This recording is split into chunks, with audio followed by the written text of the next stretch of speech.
ওয়া ইন্না মিনাল হিজার লামা ইয়াশাক্কাক ওয়া ইয়াখরুজু মিনহুল মা। আহা, কত পাথর তো এমন আছে আল্লাহর ভয়ে ফেটে দুই ভাগ হয়ে যায়, আল্লাহর ভয়ে পাথর ফেটে যায়, কান্না করে দেয়, নহর জারি হয়ে যায়। ওয়া ইন্না মিনাল হিজার লামা ইয়াহবিতু মিন খাশিয়াতিল্লাহ।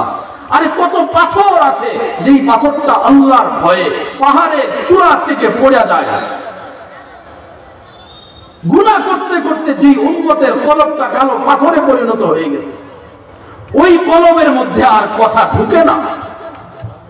হযরত হুযায়ফা ইবনুল ইয়ামান রাদিয়াল্লাহু তাআলা আনহু সূত্রে বর্ণিত, মুসলিম শরীফের হাদিস, তুরাদুল ফিতান আলা কুলুবিন নাস, মানুষের কলবের সামনে ফিতনা, গুনাহ সমস্ত কিছু উপস্থাপন করা হবে।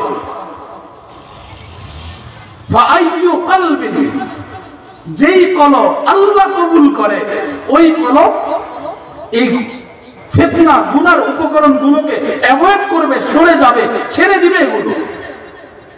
আর যেই কলবকে আল্লাহ তাআলা অন্যদিকে ঘুরায় দেন, ওই যে শুরুতে বলছিলাম ইউকাল্লিবুহা কাইফা ইয়াশা, আল্লাহর দুই আঙ্গুলের খেলা। আল্লাহ যেই কলবকে অন্যদিকে ঘুরায় দিবেন, ওই কলব ওই ফিতনা, মুসিবত, গুনাহ সমস্ত কিছু, দুনিয়া সবগুলোকে রাক্ষসের মতন গিলতে থাকবে, গিলতে থাকবে। আল্লাহ আপনি আমাদেরকে নিজেদের জীবন নিয়ে ফিকির করার মতো সময়, ঈমানি সচেতনতা দান করেন। আল্লাহ আপনি আমাদেরকে আত্মসমালোচনা করবার মতন তৌফিক আমাদেরকে দান করেন। আল্লাহ